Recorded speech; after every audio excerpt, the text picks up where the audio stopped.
You're listening to this podcast, so I know you've got a curious mind. Here's a helpful fact you may not know yet. Drivers who switch and save with Progressive save over $900 on average. Pop over to Progressive.com, answer some questions, and you'll get a quick quote with discounts that are easy to come by. In fact, 99% of their auto customers earn at least one discount. Visit Progressive.com and see if you can enjoy a little cash back. Progressive Casualty Insurance Company and Affiliates. National average 12-month savings of $946 by new customers surveyed who saved with Progressive between June 2024 and May 2025. Potential savings will vary.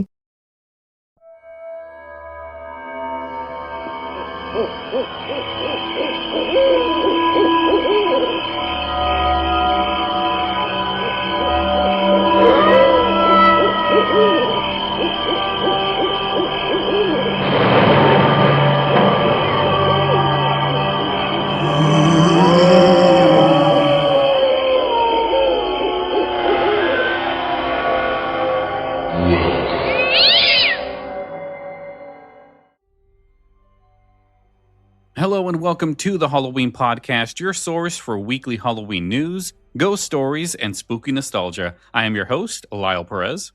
And I'm your co-host, Meghan Cunningham. Yes, today, Meghan and I are sharing some of our favorite scary stories of all time. Meghan is counting down her 5 favorite written stories, while I'll be taking a trip back to the golden age of radio with my top 5 old-time radio horror stories. Whether you're enjoying classic literature or eerie audio dramas, we've got plenty of chills in store for you. So we're going to do our top 5, I guess, favorite stories, scary stories. Yes. Yes. Well, yes. The top 5 that we could bring ourselves to write down. I actually have 6. I tried to narrow it to 5 and I just couldn't, so I have 6. Yes, but that's fine. It was hard because I really love scary stories and particularly short scary stories. I like horror novels as well, nice. But there's just something about the gratification that comes with a short scary story and being able to be told it or tell it or read it. It's just amazing. Oh, well, since we're doing that, let me add one more to my repertoire.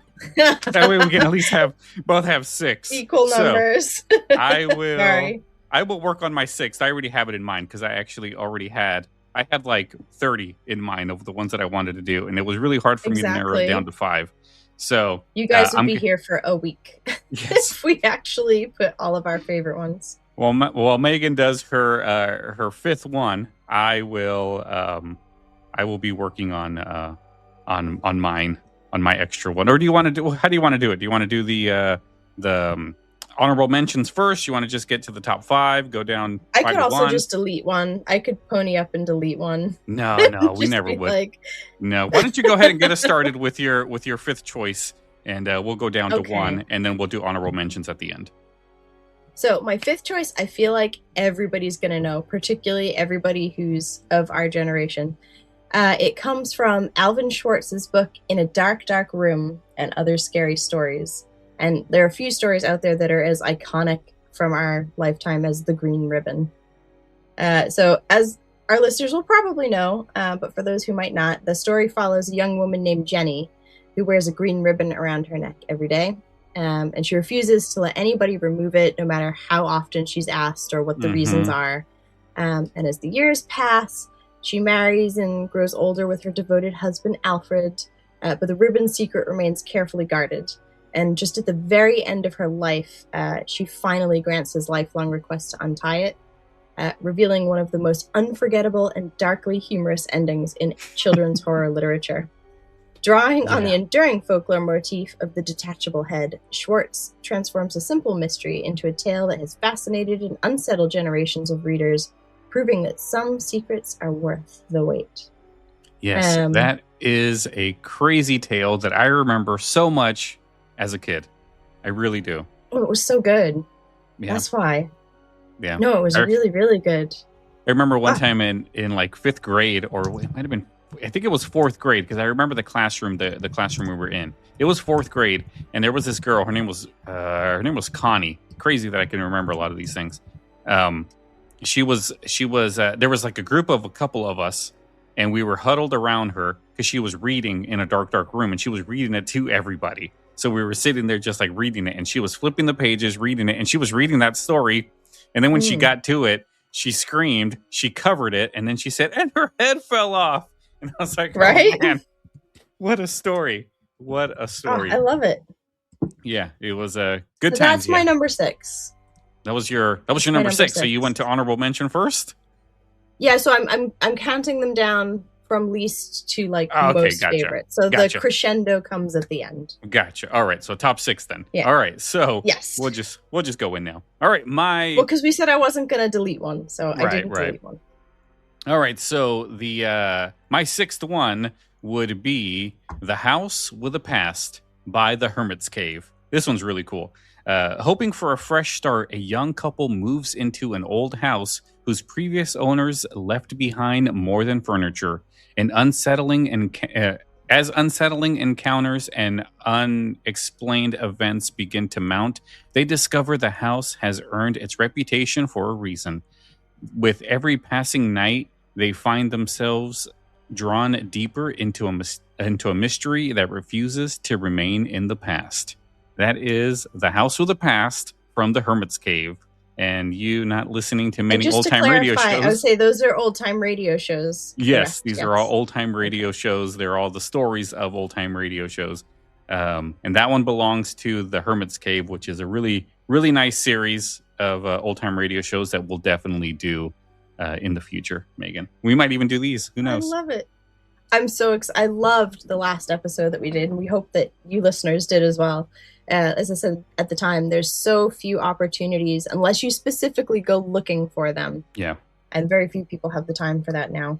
But unless you specifically go looking for them, there aren't many opportunities where some really cool old-time radio shows, particularly the horror ones, are served to you on a platter like that, just to listen and enjoy. Yes. So I loved it to death. Well, it's not just listening and enjoying. It's listening to us review it, too, in real time. Yeah. We're there. Oh, absolutely. And if you're in the pumpkin room, you get to see our reactions. Yes, you get to see the reactions if you're in the pumpkin room. Like Megan silently yelling at the screen going, why are you doing that? Yes. Yeah. The internet connection was a little bad in at the hotel room, so I didn't get the full experience of Megan's facial expressions, but I did get a peek every now and then. When something happened, I saw her mouth fall open. And I was like, oh, yep, that's Megan. All right. There you go. Yeah. All right. Next up. All right. So my next one. Oh, this was hard. This was really hard because I only wanted to include one story from Alvin Schwartz's Scary Stories to Tell in the Dark. Okay. And any of the books, because there are so many good ones. It was horribly, horribly, horribly hard. But I think the one that has always stayed in my mind. There are two, really. So I'm going to go with the one that I think fewer people would probably say. I'll tell you what the other one was after. But anyway. Okay. Me Tidoti Walker. Do you remember that one? Mm-mm. It is a classic jump scare story. So the reason I love it is it's a story that's meant to be told rather than read. Okay. Like it's meant to be read aloud. Yeah. That you're telling it to people, and the whole point is at the end of it, you jump scare and scare them, and they all scream or leap out of their seats or whatever. But it's a story about, it's a call and response between a severed head and a dog, and it sort of builds the dread as the head falls down the chimney and scares the dog to death. Wow. And it's great. So it's the other story from that book that I was thinking and did not include is Harold. And I feel like everybody falls back to everyone Harold. knows that one. Everyone knows Harold because it unsettled all of us, right? Yeah. It is the scariest scarecrow story I can think of, but we won't go into that because it didn't technically make the list. No. So there you go. But all right. My next up is a story entitled Demon of the Night from the Hall of Fantasy. And we heard the Hall of Fantasy this past week. So they had so many good stories. Hall of Fantasy is probably my favorite old-time radio show. That was the one we listened to from this week. Yeah, it was great. Yeah, it was the it was the show, but it was not the episode. So the one correct. Yeah, I forgot what we did. Sea Phantom. Yeah, Sea Phantom is the one we did. So this one's called Demon of the Night. A mysterious traveler named Sebastian arrives in a quiet town, and before long, a series of brutal nighttime attacks leave the community living in fear. As suspicion grows and strange clues begin to surface, the townspeople are forced to confront a terrifying possibility. Is a ruthless killer stalking the streets, or has something far more sinister emerged from the darkness? That is Demon of the Night. Ooh, so good. It's a good story. It's a really good story. Probably one I of my want to do that favorites. one next. Can we do that one next? I actually already did it on the Halloween podcast, but we'll definitely do it again with our reactions. With the reactions. Yes, please. Yeah, because I promise not to listen back to it. Yes, don't listen back to it. We'll do it soon. We will. Awesome. We definitely will. All right, go ahead. All right, so my next one, we are getting. Here we go, number 3. So this one is technically a Christmas story, which listeners won't be that surprised because everyone here understands that Christmas was once seen as part of spooky season. It was the time to tell your scary stories and stuff. So it's technically a Christmas story. But in my opinion, few ghost stories capture the slow burn of the supernatural suspense quite like A.M. Barge's Smee. So what begins as a festive Christmas gathering soon takes an unsettling turn. So a group of guests play a simple game of hide and seek in the dark inside an old country house. But as the game progresses, it becomes clear that there's somebody else playing the game with them who was never invited. Oh boy.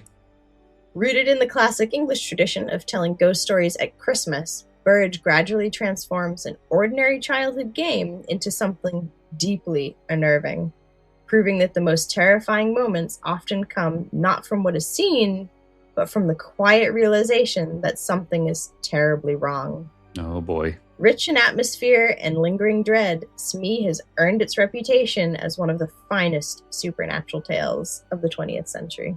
That sounds like a good one. I don't think I've ever heard of that one. Ooh, I'll have to do that one. So after Halloween, when we're getting into our winter mode, I'll actually have to tell that one maybe as an episode. That would be perfect. Could be fun. Yes, let's do that. We'll plan on it, guys. We'll plan on it. All right, my next one is called The Thing on the Forble Board by Quiet Please. Quiet Please is another one that did a lot of good stories. I think the only bad thing with Quiet Please is that not a lot of them survived in good quality. So, oh, bummer. So we can't do that one? We can do this one. This one actually has really good quality, and I'm pretty sure I done it on the Halloween podcast already. But it's a really good story, and it gives me the chills every time I hear it because there's a certain noise in it that just gives you the creeps. Or it gives me the creeps. So I love it. The story is what begins as an ordinary day on an oil drilling rig turns into an unforgettable nightmare when workers uncover something buried deep beneath the earth. As one man's first-hand accounts unfolds, a routine drilling operation slowly gives way to an eerie mystery that challenges everything they thought they knew about what lies below the dirt. Oh, that sounds good. All of these are good. These are all really good. If we don't do this one together on the podcast, I am going to find it and listen to it because that sounds amazing. We should just do a whole we should just pick a day and just do a bunch of them all in one day and do like a marathon. Oh my goodness, that would be fabulous. Yeah, it'd be great. I love it. As a little sidestep that it's not totally unrelated, you were saying there's a particular sound in it that really makes your skin crawl. Yeah. And I just was thinking about that the other day when we were talking about the Scary Sounds albums and sort of the evolution of what we think is scary. Yeah. So we were talking about how things that once upon a time, were really suspenseful and really scary now sound kind of cliche or old fogey and just how, to me, so what brought this up? We bought my son a xylophone, one of those little kid xylophones. Right. Because he really likes music and he thought we got a cheap $2 one at the supermarket and he broke it immediately. So we got him a proper one. And when he started to play with the proper one, everybody was like, oh, that's so nice. He's making music. In my head, all I could hear was, scary, basically scary films. because that's the sound that is made in an awful lot of scary films. But the Conjuring universe uses that sound a lot. Yeah. The sort of little xylophone zoop for like coming out of a darkened room or whatever. Yeah, yeah. And so I was like, oh, that's so sweet. And I'm like, yeah, it's great. Please don't ever let me hear it in the middle of the night. It's the creepiness in us that get it, that get us. Yes. But once upon a time, that sound was perfectly innocent. Yeah. And I suppose it's the perversion of something innocent that makes it so scary. Yeah. Maybe? Or that's an element of it, maybe? It's just like that song that in recent years has been really dubbed as a really frightening song, when in reality the song's not frightening at all. It's just it was turned into something frightening because of how it sounds. It was a Tiny Tim's song. Have you heard that one? The no. Something Through the Tulips? No, Tiptoeing Through the Tulips? Yes, that one. But I'm familiar with the song, but I wasn't aware that it was now scary. Haven't you? Like, it's in a lot of reels and stuff now of like scariest tunes ever, and then that song's always on there. And I'm sitting there going, that song was never supposed to be like scary. It sounds odd because the guy's singing it in such a high voice, and it just the style, like that was a stylistic element back then. Yeah, but it's now regarded as like one of the scariest songs out there. That's like the song Mr. Sandman by the Chordettes. Yeah. It's been used now, like it was used in Halloween 2. I think that was the first time they used it in a horror film. Yeah. But it's been used a few times now to kind of be a background track in scary films or scary television or whatever. And it's actually not, it was never meant to be spooky. It was meant to be sweet and kind of endearing. And if you listen to the lyrics, there's nothing spooky about it. Yeah. But like that, because of the context, it became very scary. So there you go. I just looked it up, and the reason why it's considered a creepy, scary song is because it was featured in the 2010 horror film Insidious. And then after that is when it started. Kind of thing. Yeah. Yep. Yeah, so it's scary because it was featured in the film. And for a lot of viewers, particularly the younger set of viewers, they wouldn't have been aware that was that would have been the first time they ever heard that song. That was their first reference to it. They didn't hear it in another film. They didn't hear it on the radio, etc., etc. But so that makes total sense. Because that song was released in '68. Yeah. Yep. Yeah. Yeah, no, I'm familiar with Tiptoeing Through the Tulips for sure. we were doing karaoke and somebody did that song. Oh, really? Yeah. Some drunk guy was like, you know what song would be good? Let's do Tiptoe Through the Tulips. And I was like, okay. So he went up there and he did it. It's crazy that it was in the it was crazy that it was in the karaoke catalog, that song was in there. Probably because it was going to be hilarious. Probably. No matter who did it, it was going to be hilarious. It was rough though. It was a rough version. Oh, I bet. Yeah. All right, let's keep going. Insurance isn't one size fits all. That's why drivers have enjoyed Progressive's Name Your Price tool for years now. With the Name Your Price tool, you tell them what you want to pay, and they'll show you options that fit your budget. So whether you're picking out your first policy or just looking for something that works better for you and your family, they make it easy to see your options. Visit Progressive.com. Find a rate that works for you with the Name Your Price tool. Progressive Casualty Insurance Company and Affiliates. Price and coverage match limited by state law. Oh boy, sorry. There's an aside for you folks. So my second to last ghost story that I've got picked out here. Oh, so it's among M.R. James's most celebrated ghost stories. It's called The Mezzotint, and it transforms an ordinary work of art into an instrument of mounting supernatural dread. So basically an unremarkable engraving arrives in the hands of a university curator, and its unsettling secret gradually reveals itself as the image appears to change with each viewing. Set against the quiet backdrop of English academic life, James masterfully builds suspense through subtle, almost imperceptible horrors, allowing the familiar to become profoundly unsettling. Blending antiquarian scholarship, gothic atmosphere, and psychological unease, The Mezzotint remains a landmark of classic supernatural fiction and a masterclass in the art of understated terror. Among M.R. James's most celebrated ghost stories, it takes something as ordinary as so mezzotint is the item that is received. It's the title. It's also the bit of art. Yeah. And basically, he watches it every day, and every day something changes, like a little skeletal figure. It's never given a name. Yeah. Moves closer and closer and closer to the house that's there. Oh wow. Yeah. In the picture, with the idea that by the end of it, I won't give it away, something horribly dreadful happens. Oh boy. And he's left with this horrible sense that, like all of us, if you're a bystander watching something awful, you want to intervene. Right. And you want to make it stop.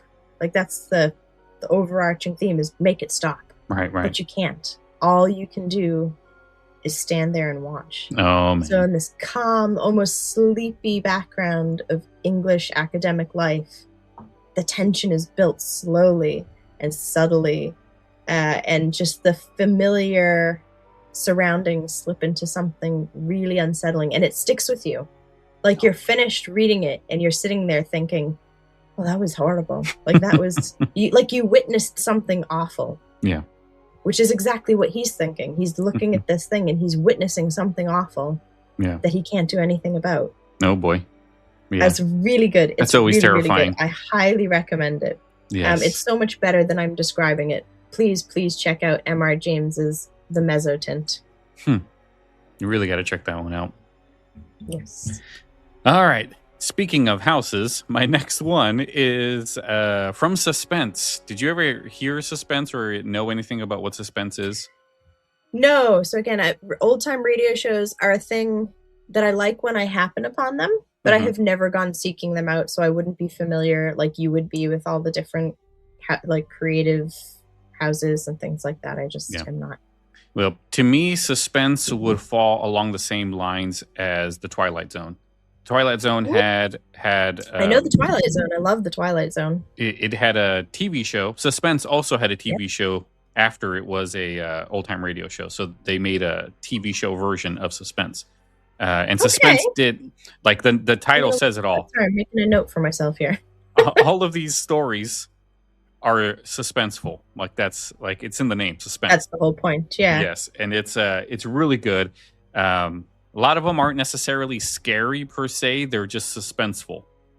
But this one is called The House in Cypress Canyon, which is another one I did on the Halloween podcast. That is a beautiful story.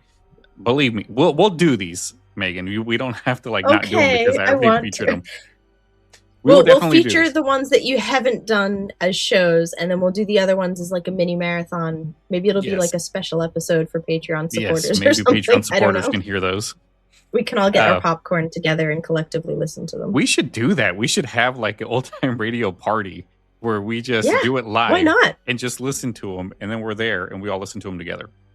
I think that would be awesome. I think and that would be a super cool thing to do with, I think so too. Listeners. Let us know, guys, if you want that to happen. So, The House in Cypress Canyon by Suspense. A detective receives a mysterious manuscript detailing the terrifying experiences of a young couple who rented a secluded home in California's Cypress Canyon. What begins as an unsettling account of strange noises and unexplained happenings slowly unfold into a chilling mystery that defies all logic. With every page, one question grows more haunting. What really happened inside that house? Oh, that sounds good.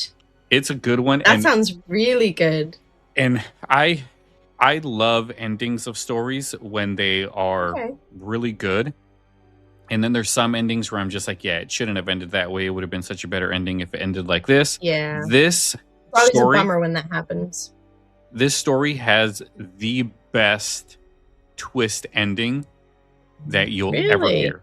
Yes, it is. Oh. It's the I like when I don't get I don't get I guess I don't get surprised really by a lot of endings because I'm really good at hearing stories and then immediately going, all right, this is how this story is going to end. this is how it's going to happen. But this story completely took me off surprise. And it's really hard to do that. Yeah, like I'll sit there and watch TV shows with Mandy. We'll watch a movie and I'll be like, yep, that's the killer right there. And she's like, no, that's just so-and-so. I'm like, no, believe me, that is definitely going to be the killer. Sure enough, that person is either in on it or the person was the killer. And she gets really mad that I do it all the time. Bet. And just like you spoiled it. Yes. And I'm like, I've never seen it before. I can just tell by the way like stories are structured. Yeah. They all have a structure and they all carry the same thing. So this is how the story is going to go. And sure enough, sometimes they make it super obvious. Like sometimes that's just a crappy writing. Yeah. You know, when you can really tell like that. Yeah. But the house in Cypress Canyon, really, really good one by suspense. Not my favorite, but definitely up there. It's definitely up there. That's always like, again, listeners will know all of these films and they're probably going, those are so cliche. I don't care. I love M. Night Shyamalan films. Not all of them, but a lot of them. Signs. And I remember I saw Signs is so good. It is a brilliant film. Brilliant. We need to do an episode on that. Because that is possibly my favorite. And I feel like the comedy and the horror elements are perfectly balanced. Because it's a funny film. Oh, yeah. Like, if you actually watch it, it's got some great laughs and stuff in amongst everything. But I remember when I saw The Sixth Sense in theaters, like, right after it came out. So nobody had a chance to get online and spoil it or anything yet. This was back before people had sort of written in the code that you have to write spoiler alert before writing an article. Right. But, so I saw it straight away in the theaters and I was just floored. I did not see the twist coming at the end. And to this day, I'm just like, yeah, that's perfect. And I love how most of his films have some kind of a twist like that. Yeah. Unfortunately, my brother ruined it for me the second he came back from the theater. Oh, no. He's like, yeah, he was dead the whole time. I'm like, what? Why would you say that? And then when I watched it, but the cool thing is, if you already know the ending on that movie, you can watch it again through a different lens. You can clearly see, it's still enjoyable. Like, yes, the signs that happen that show you. Yeah, you can see that nobody's interacting with him other than the kid, and you can see it like the second time around. You can see all of those things. Be like, oh, when I was watching the scene where he's supposed to be at his anniversary, like she's mad at him, so she's not talking to him, she's not interacting with him, but in reality, he's really not there. So, it's a good. But it was so masterfully done that you didn't realize it the first time. Right. Like watching it, you flew through it and you were like, okay, this is this guy. He's a workaholic. His wife their marriage is on the rocks. She's cheating on him. Blah, blah, blah, blah, blah. Yeah. You know? Yeah. But he shows you the murder at the beginning. He shows it to you. Yeah. But you don't realize it's the murder. Yeah. But yeah, another thing that I never realized, hang on, let me just make sure I have the correct name.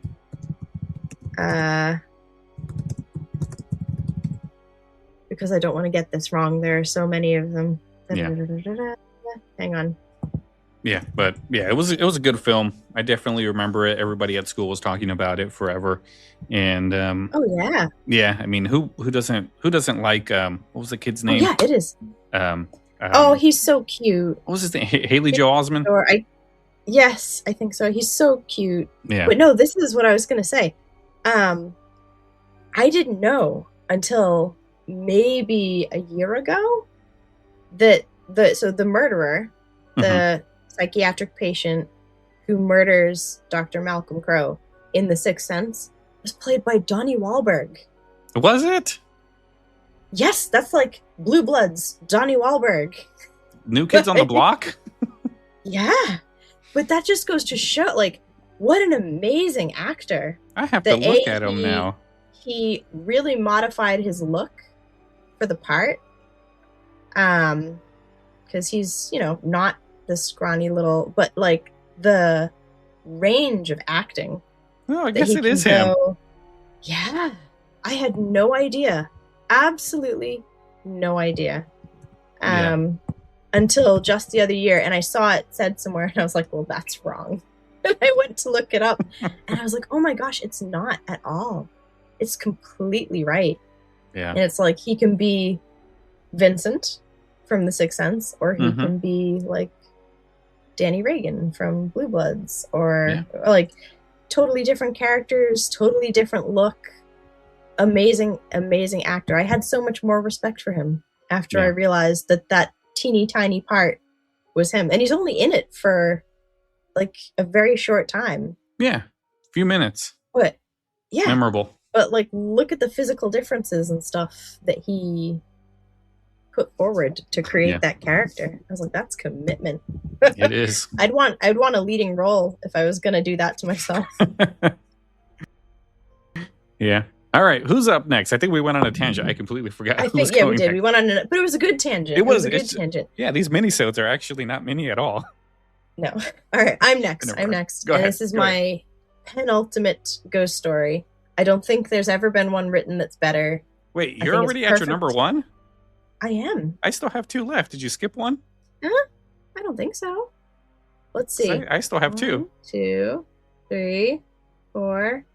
Yeah, because I still have 2 on my list. That's because I forgot to copy and paste one. Hang on. Here, I was wondering. You take another one. I still you got take 2. another. I have to go back to my original document and copy and paste. Sorry. All right, you want me to just keep going to my next one? Please, yeah, keep All right. going to the next one. The next one, my second to favorite scary story or roll time radio story is from the Hall of Fantasy again. Like I said, they were probably one of my favorites. And this one is called Dance of the Devil Dolls. This one is, this was the first episode of the Halloween podcast that was out there. Or one of the first true episodes was the Dance of the Devil Dolls when I did this one. After a relaxing fishing trip, 2 friends return to their cabin and encounter a mysterious stranger desperately searching for a missing doll. Their curiosity soon leads them into a chilling world of ancient rituals, sinister dolls, and dark forces hidden deep within the surrounding woods. What begins as an ordinary weekend quickly becomes a fight against an evil unlike anything they have ever imagined. That is the Dance of the Devil Dolls. Probably one of my favorite Hall of Fantasy stories is this one. It is so beautifully done. It definitely has a good. It really sucks you into the story, like you're there watching it. And it's very rare for old time radio shows to do that for me. But this one, like, you hear the interaction between the 2 at the beginning when they're fishing. Like, it just feels like a very natural thing. And then you just get sucked in. Then all of a sudden, all of this craziness starts happening. And you're like, oh, wow, I didn't see all that coming. It's a good one. I have heard that one.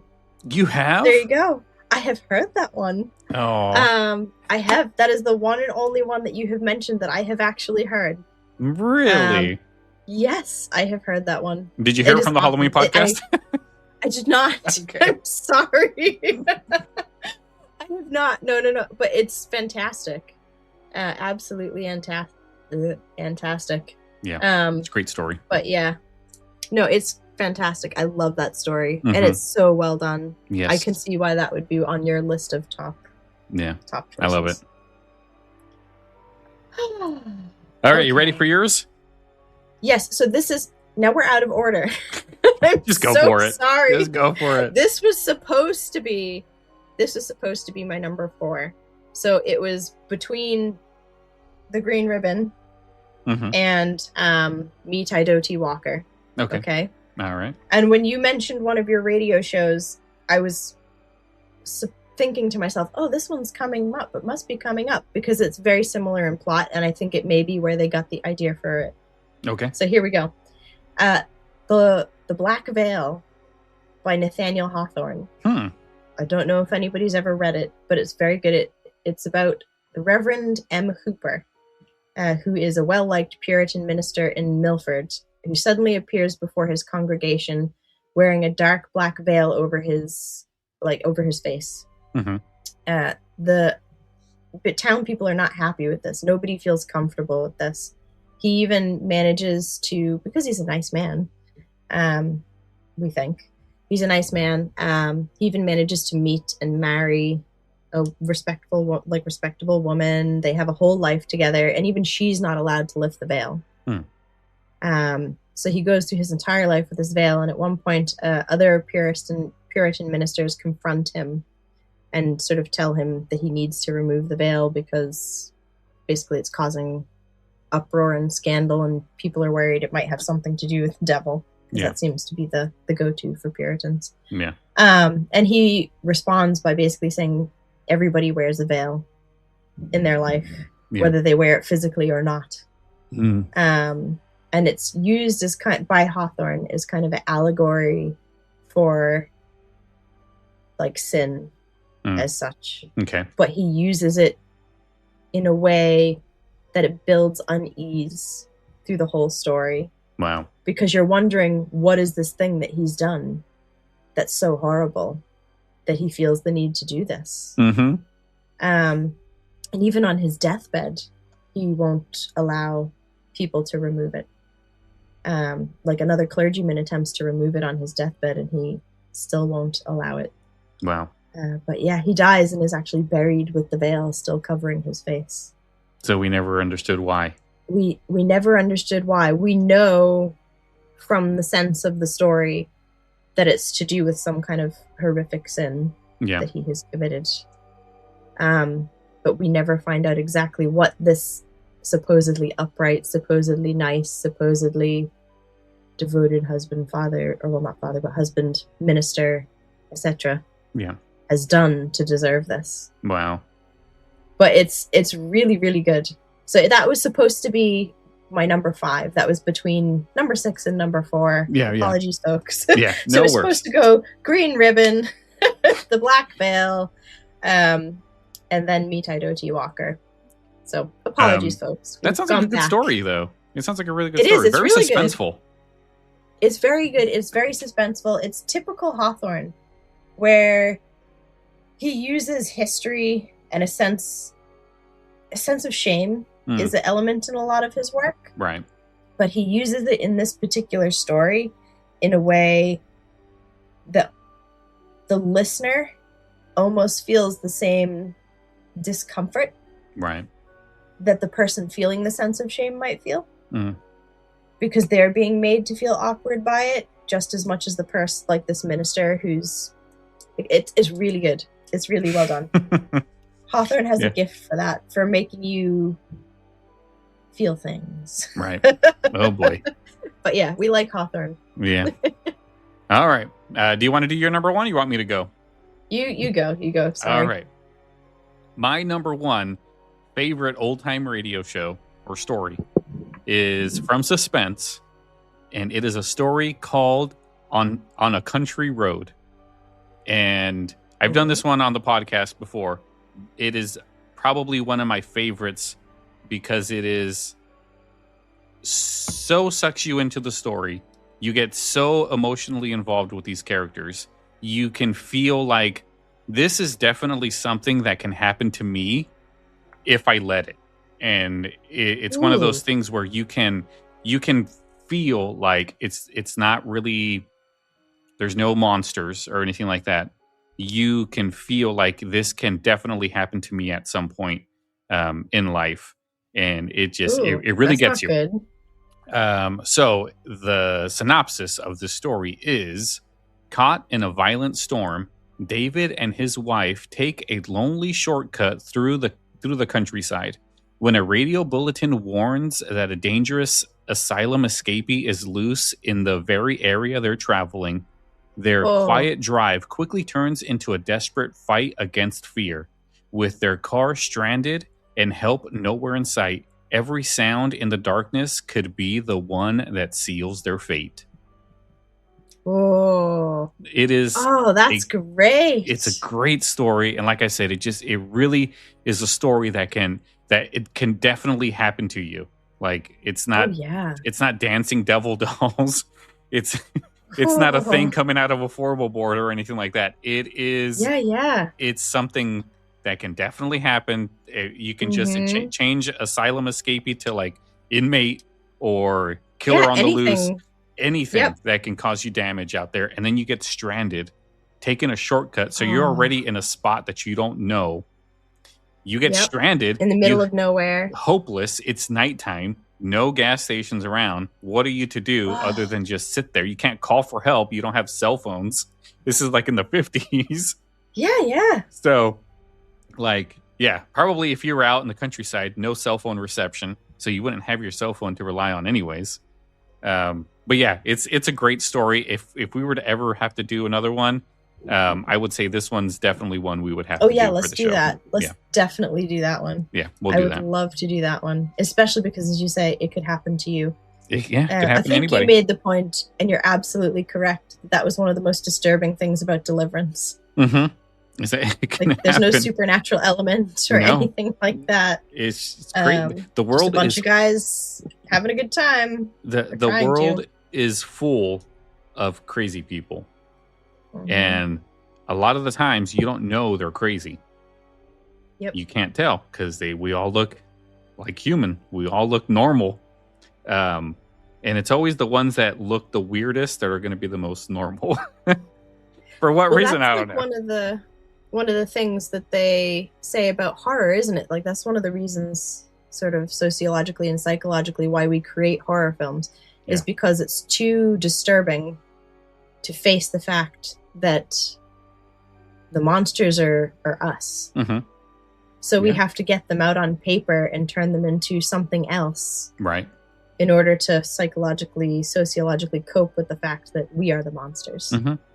Like, it might be your neighbor. It might be your, Yeah. But yeah. Anyway. Just watch all of those shows that my wife watches, all those killer shows. The killer neighbors. Exactly, like, watch some true crime if you want proof. They're all just regular folks. And they snap, and there you go. Like, it's just terrifying that it can. It's like everyone said Ted Bundy was such a nice, clean-cut boy. Yeah. Yeah. And there we go. It's crazy. The psychology of killers and the psychology of people that do bad stuff is fascinating. Mm-hmm. So I do have my favorite ready. Sorry about that. And I do actually still have my honorable mention because I had not copied and pasted. My honorable mention is still there somewhere. So if you want to come up with an honorable mention while I'm telling my number I already did 6. Okay. So my number one best scary story of all time, there's nothing in my head that will ever touch it, is The Legend of Sleepy Hollow by Washington Irving. Oh boy. Okay. So none of the film versions, the original written version. So few works have shaped the landscape of American folklore as profoundly as Washington Irving's The Legend of Sleepy Hollow. Set within a secluded Dutch settlement where history, superstition, and local tradition are inseparably intertwined. The story follows Ichabod Crane, the ambitious schoolmaster, as he vies with the formidable Brom Bones for the affection of Katrina Van Tassel. But what I love about it is that he makes it feel real. So he enriches the tale with evocative descriptions of the Hudson Valley at the height of autumn. Like, if you're like me and you're a fan of Halloween, but you're also a huge fan of fall and autumn and all that, this is one of the best stories that you can read in relation to that, because it fully sets the horror in the atmosphere of autumn. Like, his description of autumn in the Hudson Valley just totally transforms the golden forest, the crisp air, all the harvest abundance into the perfect backdrop. Yeah. That is just as memorable as the horror in the story itself. So the valley where all of this abundance is and this autumn glory is also the place that's sort of quietly whispered about in legends. Yeah. That carries much weight for the locals as recorded history. Mm-hmm. And in Ichabod's pursuit, he leads himself towards an unforgettable encounter with Sleepy Hollow's most enduring figure, the Headless Horseman. So I feel like he's become so... he's just everywhere now in our Halloween decor, in our stories, in our films. Of course, Washington Irving did not invent the motif of the Headless Horseman. He was living in England at the time, in Birmingham, at the time that he wrote The Legend of Sleepy Hollow. Yeah. And people speculate, and I would say it's probably true. Obviously, he never wrote down, I was inspired by this. But it makes sense. British folklore, British, Irish, Scottish folklore is rich with Headless Horseman characters. It's just part of their their way of getting on. So he no doubt heard some of these stories and decided to set it against the history and backdrop of the Hudson Valley. And was able to sort of tie it in with local history in terms of the war and things like that there. Nice. But yeah, so he blends gothic atmosphere, subtle humor, the amazing vivid seasonal imagery that I love, all with that folklore element, and by making it sound as though this is the original found footage, right? Yeah. Because when he's writing about it, he says that this tale was discovered in the papers of Dietrich Knickerbocker, who's another sort of character pen name that he invented. Yeah. But he lays it out as if it's found footage from this man's diary. And that gives the reader a feeling as though it goes back further than him just making it up and writing it. Yeah. And every part of it feels authentic to that. Like it feels like a very, very old, to us it is a very, very old legend anyway. Yeah. But for contemporary readers in his time, it would have felt like a more antiquated legend, drawn from somebody's personal biography or experiences that were popped up and were found. Yeah. So yeah, there you go. Now that I know that Sleepy Hollow, or the Legend of Sleepy Hollow, is your favorite This is my tale, penultimate scary story. Yep. I can see why that you liked my comic book idea. Yes. There you go. Yeah, I actually, when I was at St. Louis, there's an artist there who listens to the podcast, and I told him about it to see if he, help me figure out how I can turn it into an actual comic. How much it would cost me to do it, because it's just something it's a fun idea. I love it. It was very good. It's such a stupid idea that can definitely be funny. Fish out of water stories are always funny. And this with Ichabod Crane can definitely be something that people would just read and laugh. And yeah. It's very lighthearted. And that's kind of what made the original Hocus Pocus work. It's these women from the 1600s who are suddenly brought into the 1990s. Yes. And they're like, wait, what? Yeah. And they still have their own personal, this is how I experience this world as myself. Like if I were to get transported into the 1800s, I'd be like, all right, how would Lyle figure it out in the 1800s? I know about the 1800s, but I've never experienced the 1800s. So, I would never want to experience the 1800s. No. Everyone asks you that when you study history. They're like, well, what period would you most like to go back and live in? And I'm like, none. Yeah, none. Absolutely none. For whatever things you can complain about our modern time, particularly as a woman, there's no past period of history that I would want to go live in. No. Maybe the 90s. I might tour it. Well, yeah. Yes. I might tour it for a couple hours. Yeah. Like a time slip. Great to be a fly on the wall. Yeah. But I don't know that I would want to go live in it, not even for a day. Yeah. But yeah. So my honorable mention story, and this is the last bit of your time I'm going to take up, folks. It is called Lost Hearts, and it is also by M.R. James.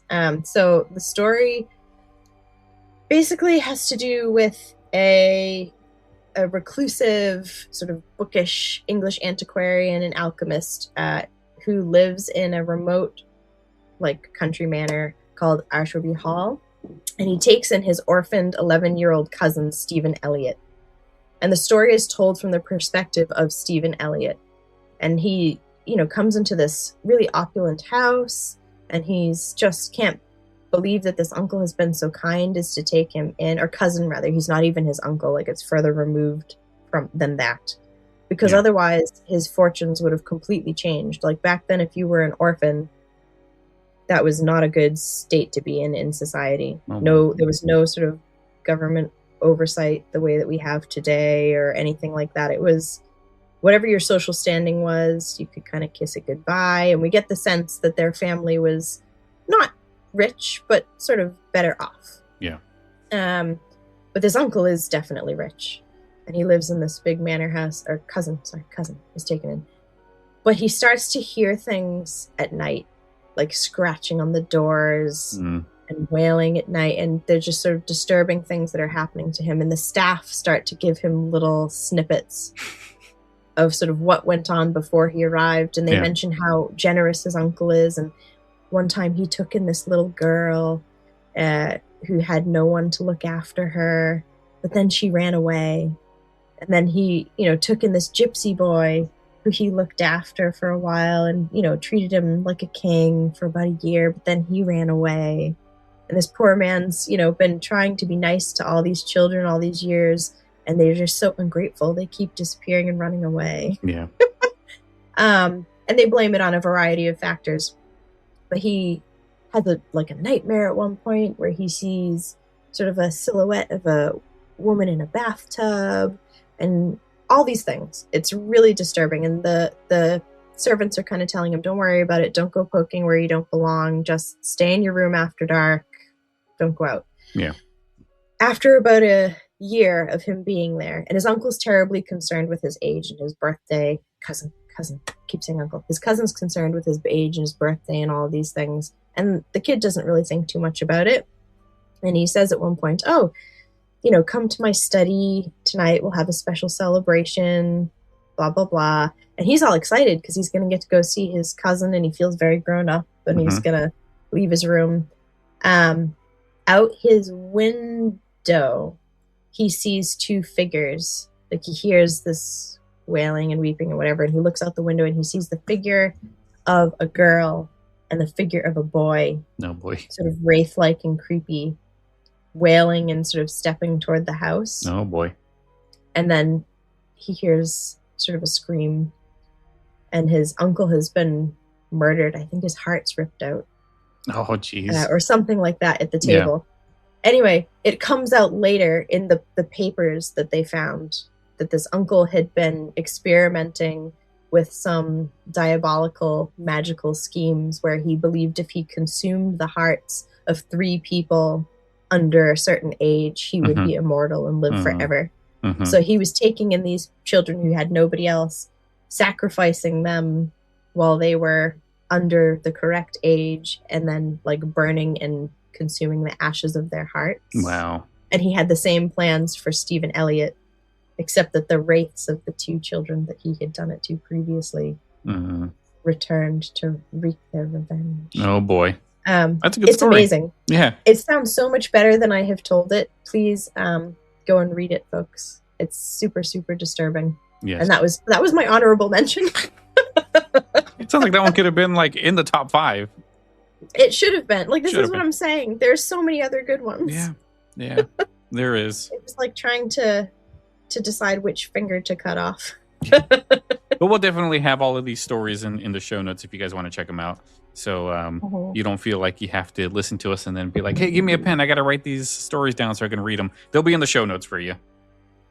And if anyone is interested, like me, I'm an avid reader. I love reading stories. But as I have kids and stuff, you just don't necessarily always have time for that. And also there's part of me that just loves being told a story, which is why I really enjoyed the radio plays. Yeah. So if you're someone who just wants to be told a story, or maybe the only time you have for listening to stories is in the car on the way somewhere, there's a great audiobook. It is Ghost Stories by Stephen Fry, the Definitive Collection, I think it's called. Stephen Fry is a very famous English actor. And he's got a fantastic voice. He's amazing. Yeah. He's a true national treasure in Britain. But anyway, he does a collection of some of the more antiquated stories that I have mentioned. And there are so many others that are included, but a lot of the antiquated ones are in there. So definitely look that up.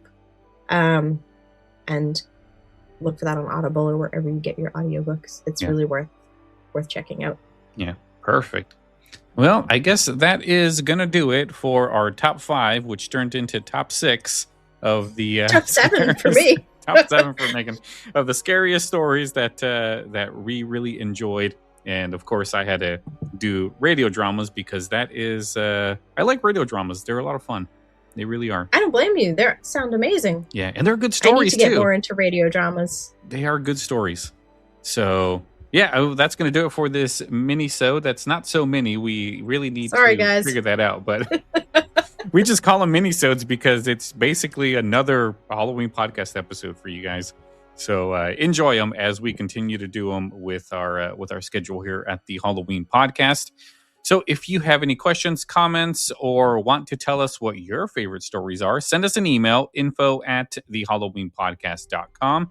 You could also go to our Facebook page, facebook.com/The Halloween Podcast. Leave us a message there, or you can go to our Instagram page, instagram.com/The Halloween Podcast.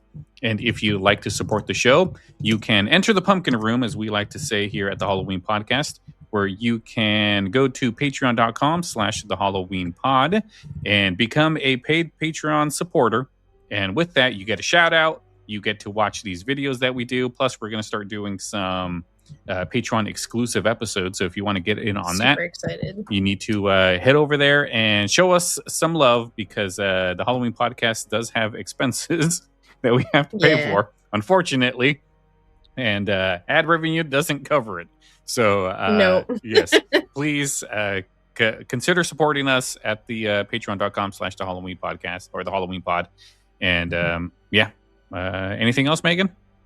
Nope, that's everything. I've said more than enough today. Or the hauntline. You got to call the hauntline. Oh yeah, the hauntline. Yes, please call the hauntline and tell us. We're still waiting for somebody. Scary stories, your Halloween memories. Yes, someone's got to be first, folks. Come on. Yeah, someone's got to be up there. And the phone number is, off the top of my head, 731-400-0072. Maybe. Yes. I think that's what it is. Hang on. Let me just double check. Oh, now you've got me nervous. Hang on. It's right here. We post it up on our socials fairly regularly, folks. So please check out our socials if you're at all unsure of the hotline number, because it's listed there several times. It is 731-400-0472. 0472. So please, whether you have 0472. So 731-400-0472. So please tell us a scary story. Tell us your Halloween memories. Please, we want to hear from you. Yeah, and if we get a bunch of like spooky stories or personal paranormal experiences, we'll put them all together in one show, and we'll react to them. We'll let you know what we think. So until then, I'd love to have a listener episode. Yeah, me too. But until then, guys, we will see you next week. I believe our next show would be the Monday update, and we got some. Hopefully, we got some good stuff for you. Well, actually, we got some good code oranges for you that have happened. Yeah, we've got some great code oranges coming up for that. Yes. So be excited for that, and we will see you then for another episode. And yeah, you guys have a good night. Have a good night, everyone.